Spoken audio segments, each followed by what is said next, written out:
चुनावी राज्यों में समाजवादी पार्टी और कांग्रेस आपस में ही उलझ गई हैं, क्योंकि एक बार फिर से मुद्दा जातीय जनगणना का हावी हो रहा है, जो समाजवादी पार्टी के लिए चुनौती से कम नहीं है। तभी तो राहुल गांधी के बयान पर अखिलेश यादव ने करारा पलटवार किया और कांग्रेस को पिछड़ा और दलित विरोधी बताया।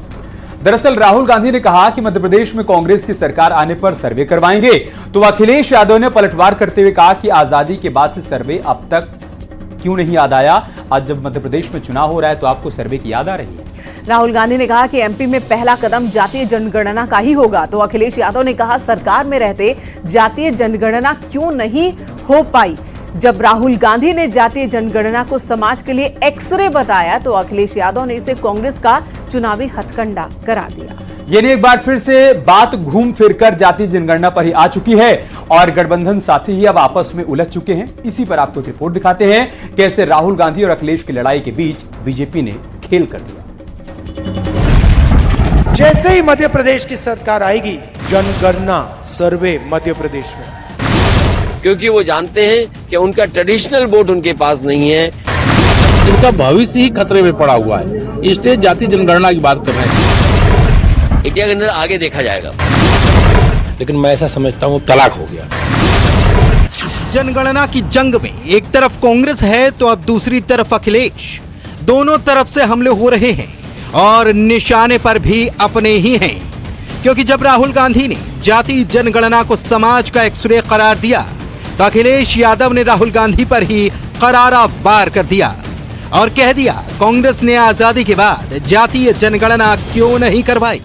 नरेंद्र मोदी इस बात को छुपाना चाहते हैं, इसीलिए अपने किसी भी भाषण में नरेंद्र मोदी जाति जनगणना की बात नहीं कर सकता। जैसे ही मध्य प्रदेश की सरकार आएगी, हमारा पहला कदम जाति जनगणना सर्वे मध्य प्रदेश में। कांग्रेस वो पार्टी है जिसने आजादी के बाद जातीय जनगणना नहीं कराई। लोकसभा में नेताजी शरद यादव जी, लालू प्रसाद यादव जी, तमाम दक्षिण भारत के दल जब मांग कर रहे थे जातीय जनगणना की, तो कांग्रेस पार्टी ने जातीय जनगणना नहीं कराई।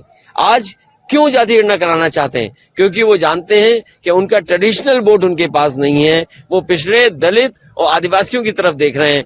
पिछड़े दलित आदिवासी भी जानते हैं कि आजादी के बाद धोखा उन्होंने दिया, इसलिए इस बार उनकी कहीं बात बनने वाली नहीं। इंडिया गठबंधन कैसे चलेगा ऐसे में? इंडिया के अंदर आगे देखा जाएगा। दरअसल ये लड़ाई जातीय जनगणना के साथ ही उस वोट बैंक की भी है जिसे साधने के लिए कांग्रेस और समाजवादी पार्टी मध्य प्रदेश के रण में ताल ठोक रही है और एक दूसरे के खिलाफ ही मोर्चा खोल चुके हैं। ऐसे में सवाल यही कि आखिर मोदी को हराने की कस्में खाने वाले गठबंधन साथी आपस में ही क्यों उलझ गए।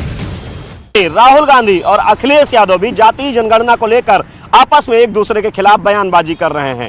ऐसे में एक बात साफ है कि जहां लोकसभा चुनाव 2024 में होने हैं, उससे पहले ही गठबंधन में गांठें पड़ना शुरू हो गई हैं। तो दूसरी तरफ बीजेपी ने इसे दलित और पिछड़े वोट की लड़ाई से जोड़ दिया।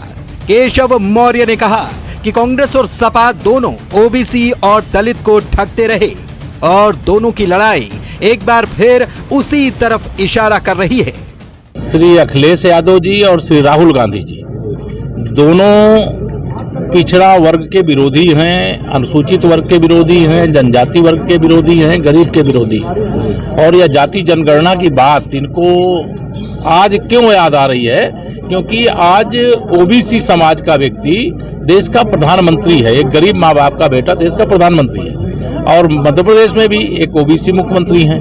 अब इनको इस बात का भय लगा रहता है, डर लगा रहता है। यानी जिस तरह अखिलेश यादव और राहुल गांधी आपस में भिड़े, उससे तो तय है कि इंडी गठबंधन में टूट अब आखिरी छोर पर जा टिकी है, जहां से दो रास्ते निकलेंगे और समाजवादी पार्टी और कांग्रेस अपने अपने रास्ते निकल लेंगे।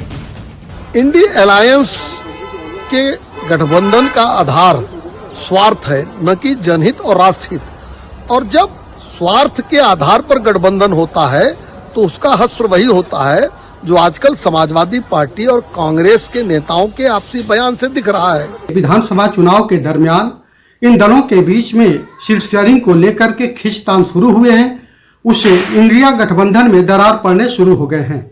मध्य प्रदेश में कांग्रेस पार्टी और समाजवादी पार्टी के बीच जिस तरह सीट शेयरिंग को लेकर के तलवारें खींची है और एक दूसरे पर आरोप प्रत्यारोप शुरू हुए हैं, उसे साफ जाहिर होता है कि इंडिया गठबंधन का भविष्य अधर में है। ये तो क्लियर हो चुका है कि मध्य प्रदेश में समाजवादी पार्टी कांग्रेस को चुनौती देने की लड़ाई लड़ रही है, लेकिन उत्तर प्रदेश में गठबंधन का क्या होगा, इस पर अब भी सस्पेंस बना हुआ है। Bureau report, news 18।